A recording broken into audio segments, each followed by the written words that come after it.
Technology is moving ahead. Changes are being made everywhere you go, and everyone is busy. Business today is a fast-paced, no-nonsense environment where productivity and efficiency mean everything. Workers today must be productive, extremely efficient, and well-trained. We work and live in an environment that requires your full attention to what you're doing. No room for mistakes. That's just the way business works. No matter what job you have or in what industry you work, there are responsibilities associated with your job. Part of these responsibilities is safety. Safety for you and the safety of your coworkers and visitors to your facilities. Over the many years, safety has evolved into a very high-profile responsibility. Safety laws and regulations are becoming more stringent and demanding. Worker compensation costs are eroding profitability, and businesses are faced with greater challenges in the workplace. What this means is there is more responsibility in your job today than there was 20 years ago. Times have changed. So have the business and recreational environments in which we work and live. The goal of this training program is to help you understand some of your job responsibilities that include safety.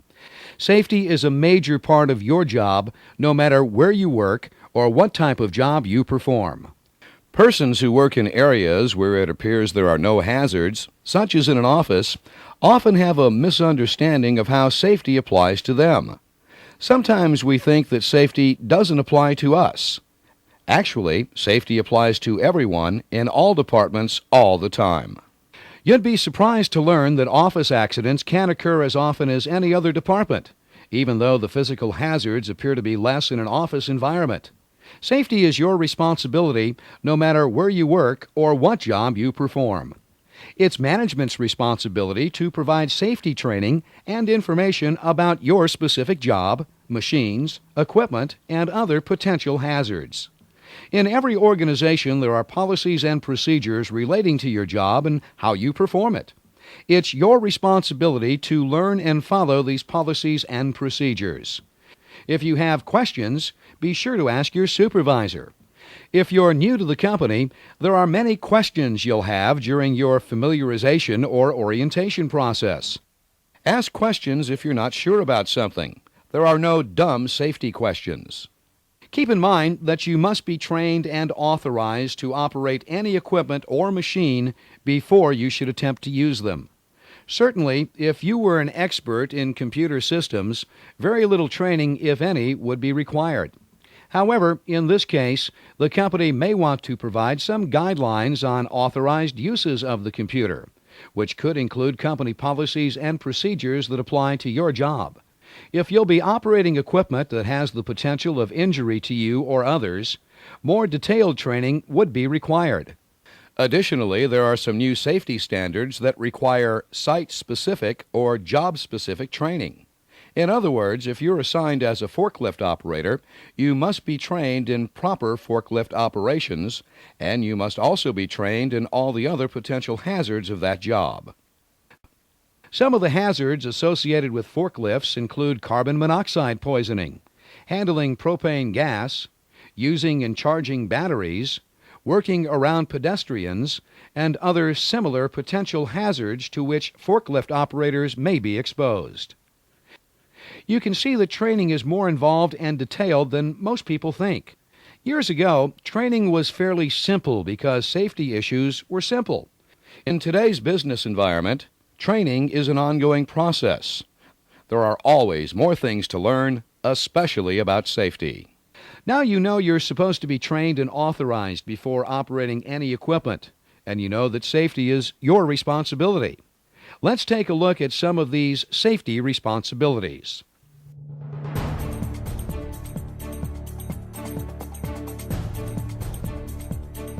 Reporting to work rested, alert, and ready to perform your job is the first step. Fatigue may affect your ability to work safely. Next, wear appropriate clothing for the job. Follow your company's dress code. This includes wearing proper footwear for the job. Even in offices, low heels should be worn, as high heels have a tendency to reduce your stability when walking and also increases fatigue in your feet and back. Yes, we said your back because wearing high heels place your back in an unusual position, causing the vertebrae to become misaligned, which can create back fatigue and increase the chances for back injuries. If you'll be working in an area with equipment and machinery, don't wear rings and jewelry that can get caught in the moving parts. Keep long hair tied back or under a hat, again to avoid getting caught in machines. Clothing should fit properly, allowing room for movement without being so loose it could get caught in moving parts. Your company provides necessary first aid and medical treatment for injuries. If you are injured on the job, report the accident to your supervisor immediately so that proper medical treatment can be provided. First aid or professional medical treatment will be given as necessary. However, you must report all accidents and injuries when they occur, even if your injury does not require medical treatment.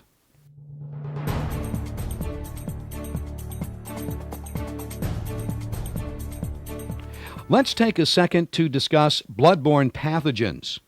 If you haven't heard these words before, no need to panic. These two words describe viruses in human blood and blood products. These blood pathogens may contain very serious diseases, such as hepatitis B, hepatitis C, or HIV. HIV is the virus that causes AIDS.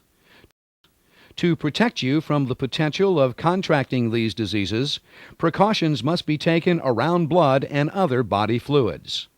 The potential for exposure to these and other diseases are more likely when there is blood or body fluids, such as in an injury. First aid, CPR providers, and emergency responders are trained in precautions to take against these potentially dangerous viruses. Every person should be trained in bloodborne pathogens and understand the precautions we need to take to protect ourselves from these very serious diseases. It's a natural human tendency to assist an injured person. If you're not trained or don't use the proper personal protective equipment, you could be exposed to these pathogens when treating injured persons. There is no way to determine if an injured person's blood contains these viruses. The best advice is to assume that blood and blood-contaminated fluids should be considered infectious. Take time to learn about bloodborne pathogens and how to protect yourself in an emergency situation, at work, home, or elsewhere. Of course, if you have been exposed to blood or body fluids, always wash the affected areas of your body with soap and water. Then report the exposure to your supervisor or medical advisor.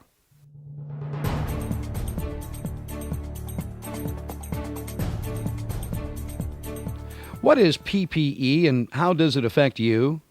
PPE means personal protective equipment, equipment that has been designed to protect you from potential injuries.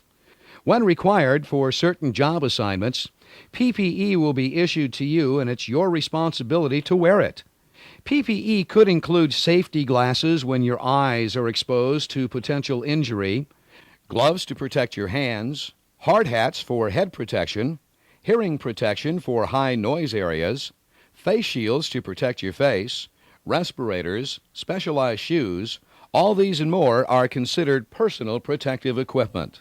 Each job has specific rules relating to the wearing, storing, handling, and using personal protective equipment.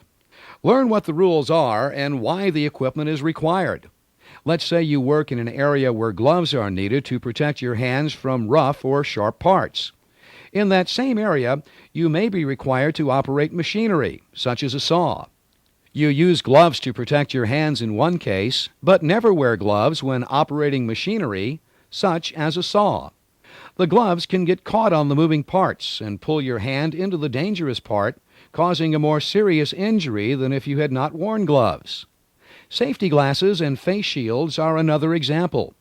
Even though you may be wearing a face shield, you still need to wear safety glasses as eye protection. Both must be worn in many cases. PPE includes respirators and other protection from chemicals and harmful liquids. The most important thing to remember about PPE is to wear it when required. Keep it clean, and if you have any questions, be sure to ask your supervisor.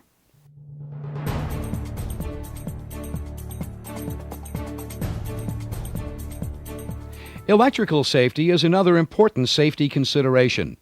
Naturally, everyone has been exposed to electricity and how dangerous it can be if it's misused. Generally, in the workplace, you should always inspect electrical cables, cords, and plugs for frays, cracks, cuts, or defects before you use them.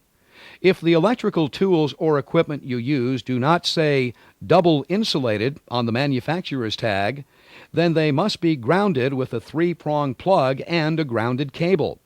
This provides some degree of protection from electrical shock in case of a malfunction or short in the tool. What this means is there must be a 3rd prong on the plug. The 3rd wire goes to ground.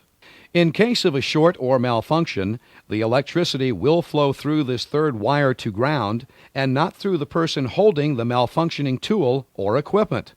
Of course, if the ground wire is not properly connected to the system, or the 3rd prong is missing from the plug, then there is no electrical shock prevention. Always check and test your equipment for safety before you use it.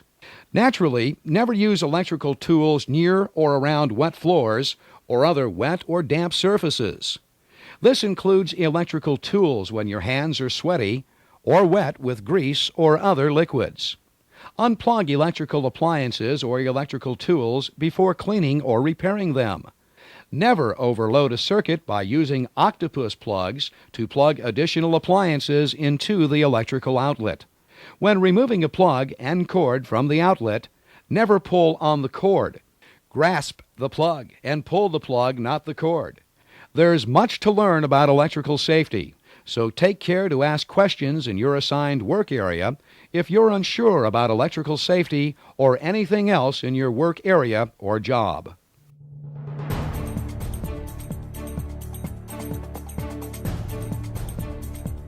You may or may not work in an area with machinery. If you do, you need to be aware of lockout-tagout, or what is called control of hazardous energy. This means that when someone is working on or servicing equipment, the safety of the person working on the machine is mandatory. To make sure the machine doesn't start accidentally, all hazardous energy must be locked out. Hazardous energy could be electricity, springs under tension, gravity, where heavy parts could fall down, liquids, or steam under pressure, or other hazardous energy sources. The person working on the equipment locks out these energy sources and places a tag on the equipment to warn everyone that someone is working on the machine. Even if you don't work in these areas, or you're not a mechanic or machine operator, it's important to know about these tags and locks. Never remove any of these tags or locks unless you're the person who placed them there. Don't attempt to start any machine that has a lock or tag on it. Lockout and tagout procedures save lives. If you don't work in an area that uses machinery, at least you have an understanding of what lockout-tagout is all about. If you do work in such an area, follow the rules.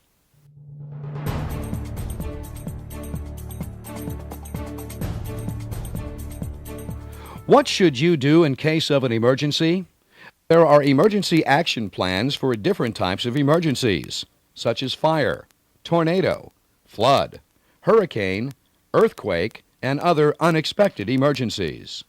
You'll be provided additional training in emergency action procedures, but as a quick review, let's take a look at some basics.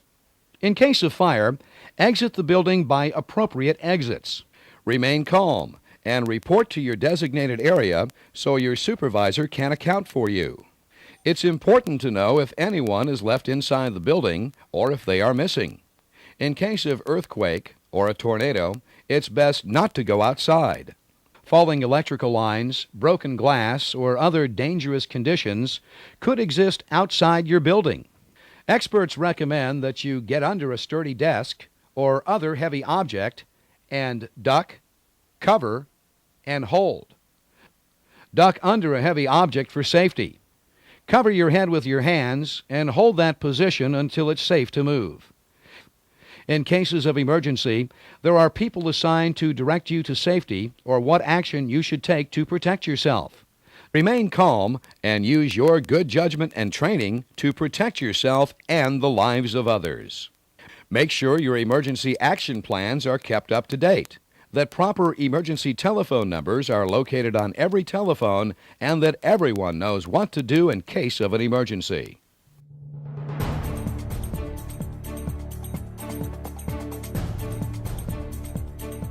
Housekeeping is something we all understand, but unfortunately we don't always do effectively.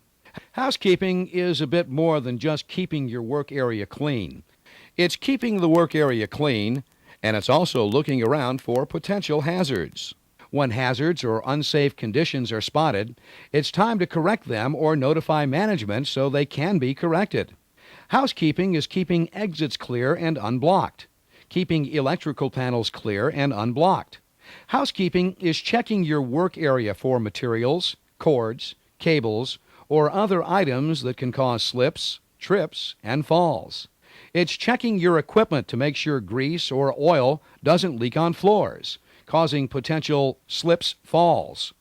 It's taking the time to make sure your entire area is neat, clean, and organized, putting tools where they belong when you've finished using them. Housekeeping is picking up paper, trash, or debris when you see it, even if it's not in your department. Housekeeping is your responsibility no matter where you work.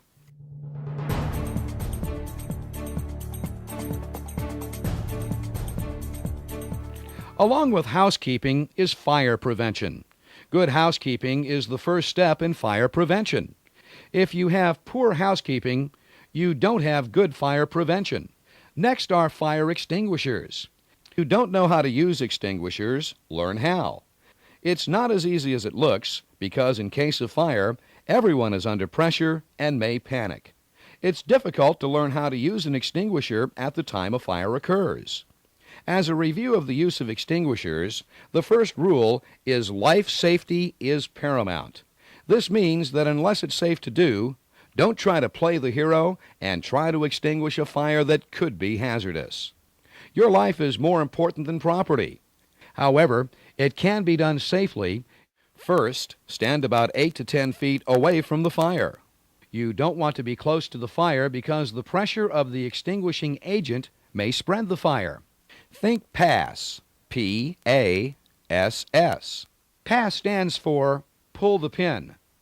Aim the nozzle towards the fire, squeeze the handle, and then sweep from side to side. That's PASS. As you expel the extinguishing material, move closer to the fire. After the fire has been extinguished, make absolutely sure it's completely out and won't flare up again. The only time you may try to extinguish a fire is if you are sure it's safe to do so. This brings us to flammable liquids and safety containers. A safety container is a metal container that has a spring-loaded top and a flame arrestor. A safety container for flammable liquids is not a plastic can. It's not a can such as sold in hardware stores or gasoline stations. It's not a glass container. It's a metal can. The spring-loaded top allows the flammable liquid and vapors inside the can to expand as necessary. Without this spring-loaded top, if the liquid expands and has nowhere to go, the container could burst. The flame arrestor is a filter-type object inside the can. The purpose of the arrestor is to keep flames from re-entering the container. As an example, you're pouring flammable liquid out of a safety container and somehow the vapor ignites. The flames could re-enter the container, causing a more violent explosion. When you have a flame arrestor, chances are the flames won't re-enter the safety container. While we're discussing safety containers, let's talk about oily rag containers.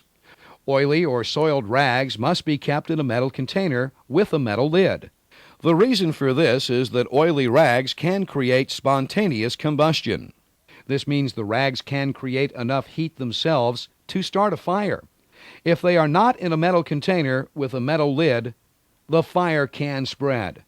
There are many more things to learn about fire prevention. Take it upon yourself to learn where the exits are located and think about what you would do in case of a fire or other emergency. As you walk through your work area, inspect the fire extinguishers to make sure they are in the proper place and serviced. Make sure exits are clear. And in general, be your own safety inspector. Most safety rules are common sense, so do your part and take an aggressive look at your work area to make sure it's up to your high standards.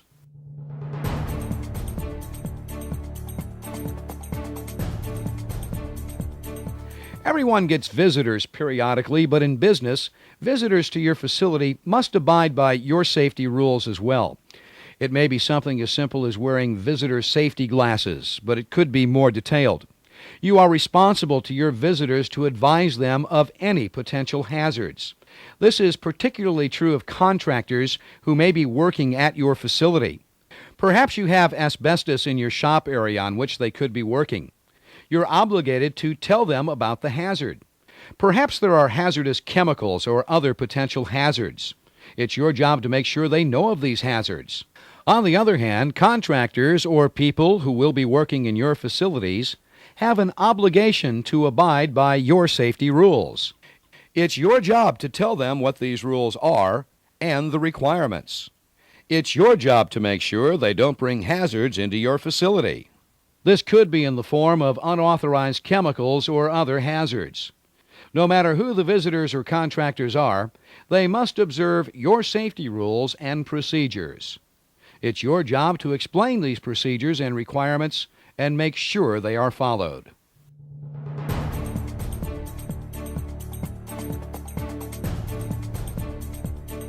Chemicals can harm individuals, property, the environment, and can be hazardous to our health.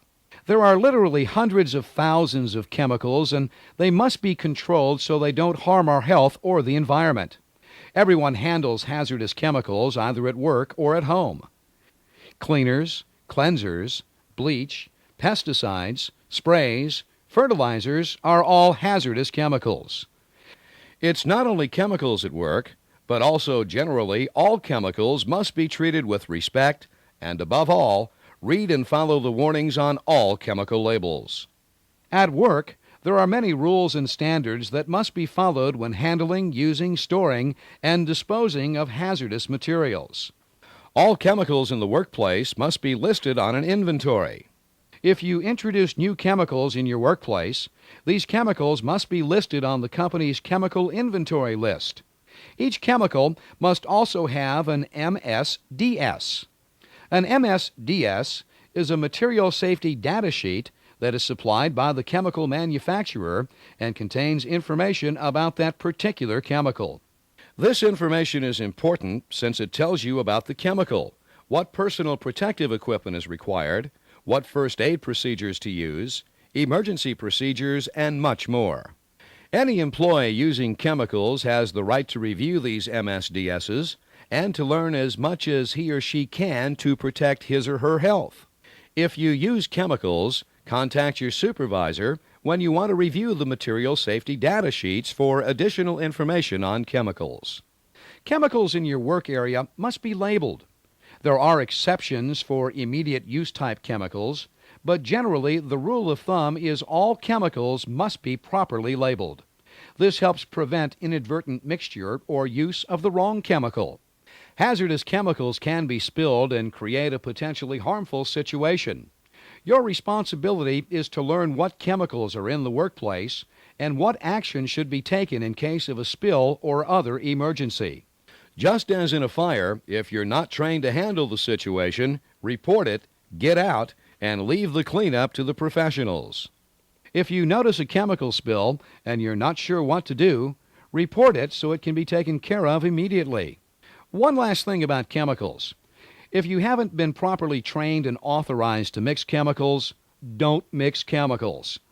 Different kinds of chemicals react differently with other chemicals.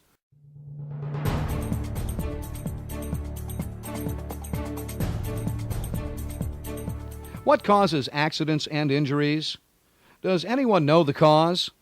Actually, statistics have been maintained by a number of organizations and insurance companies over the years.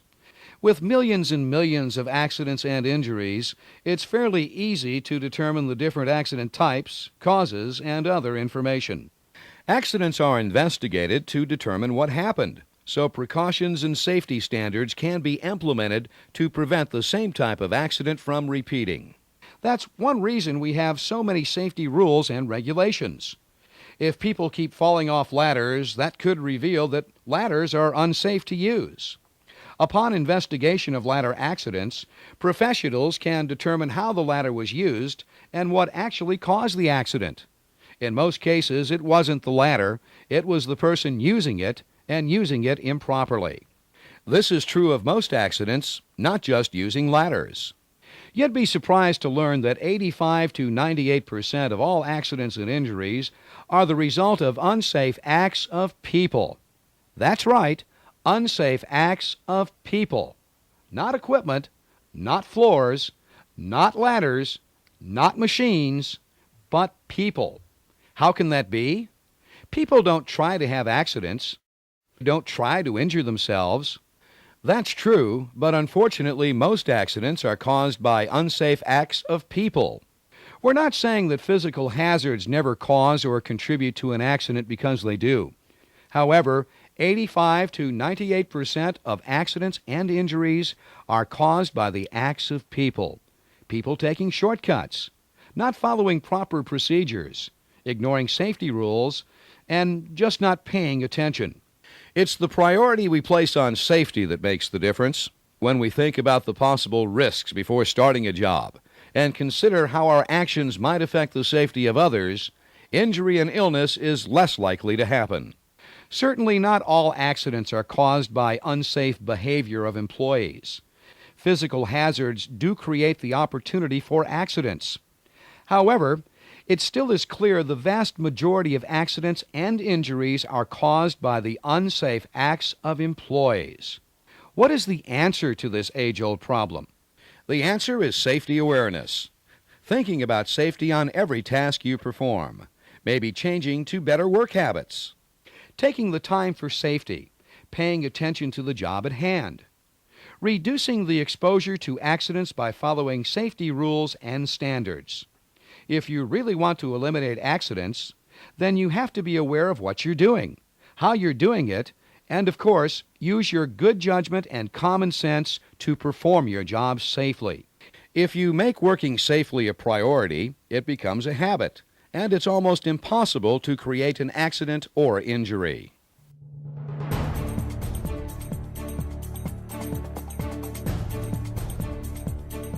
If all else fails and you do have an accident, be sure to report it to your supervisor immediately, even if medical attention is not required.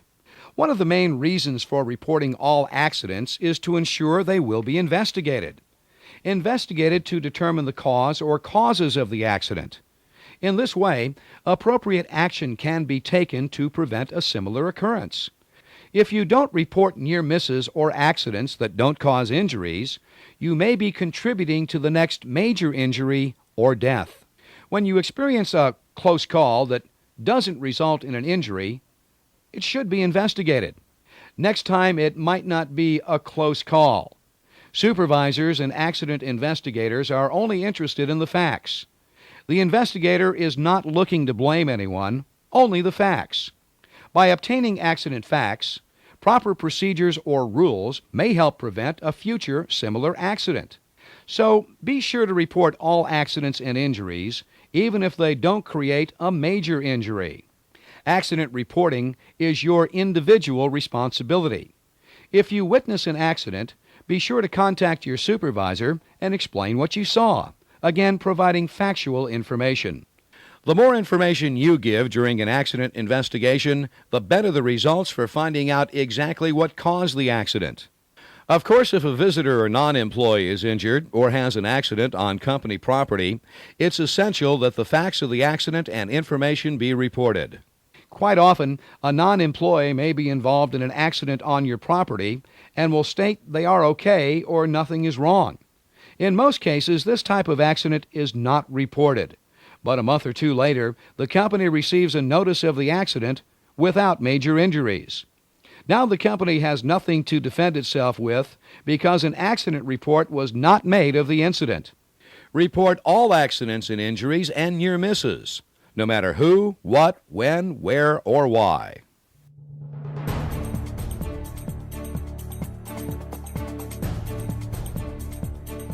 Back pain is a fact of life.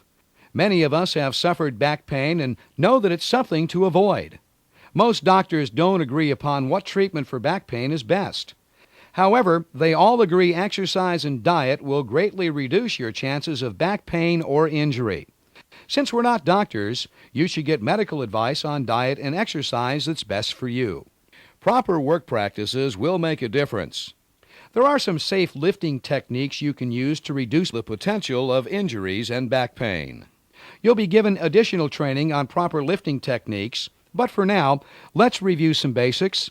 First of all, most back injuries and pain comes from strains and sprains. This means the ligaments in your back become stretched or torn, causing pain. There are discs cushioning between each vertebrae to provide flexibility of your back. Discs are like soft hockey pucks or jelly donuts, and they can be damaged as well. What this means is your back is a very delicate part of your body that needs your attention and effort to keep the spine, discs, nerves, and all the other parts properly aligned. For the back to properly support your body and the things you lift on a daily basis, the spine must be properly aligned. The objective when lifting anything is to maintain this proper alignment. To maintain proper alignment when lifting anything, bend your legs. This maintains proper alignment of the spine. Plant your feet firmly, shoulder width apart, one slightly in front of the other. Simultaneously, tighten your back and abdominal muscles. Bend your knees and squat to the load, keeping the back's natural curves. Get a good palm grip on the object so it won't slip. Next, bring the object against your body and keep it there. This reduces the weight of the object applied directly to your back. Lift with your legs. To change directions, move your feet. Do not twist. There's much more to learn about lifting safely, but remember to keep your back aligned and hold the object against your body when lifting anything. Bend your legs, not your back.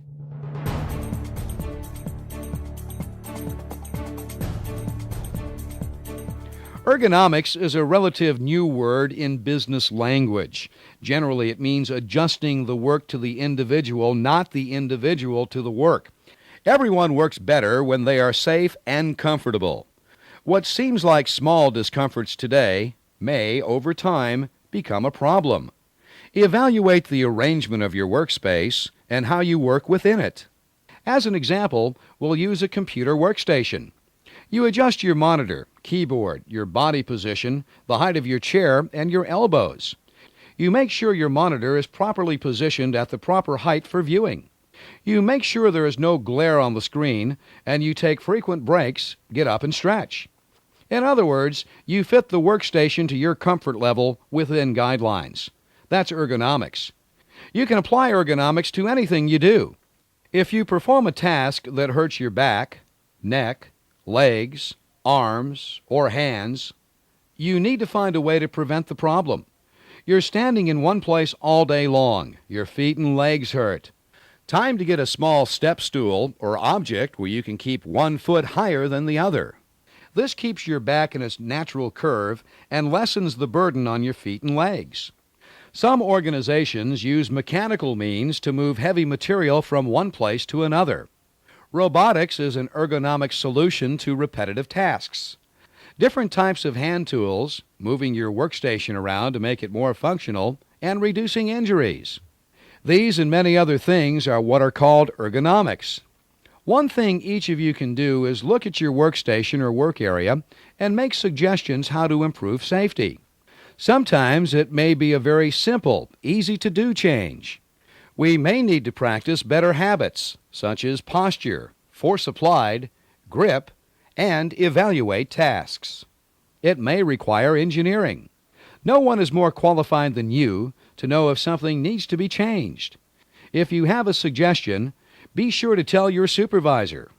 There are experts in the ergonomics profession that can help, but they also need your input.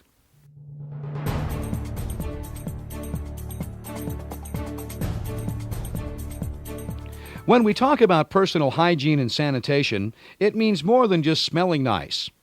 Of course, taking a bath or shower and smelling good is pleasing to everyone, including your coworkers, but personal hygiene and sanitation is a matter of safety also. When you touch doorknobs, you're touching bacteria. You are transferring bacteria from your hands and fingers to everything you touch and receiving it the same way. Sounds frightening, but the majority of bacteria won't harm you. However, some bacteria can cause illness and even death. You've all heard or seen on television about hamburger meat or potato salad or some other food that can cause an outbreak of illnesses. What we are trying to explain is that you should wash your hands frequently to get rid of harmful germs or bacteria. Every time you use the toilet, you should wash your hands and wrists with soap and water. You should keep your work area and yourself clean because bacteria that's left alone for a long time will multiply many times over, creating a greater hazard. Cleaning with soap and water simply gets rid of some bacteria, germs, and things you can see. Now you know that you should bathe or shower daily, smell good, wash your hands and wrists with soap and water after using the toilet. Personal hygiene and sanitation are part of your home life, so make it part of your work life as well.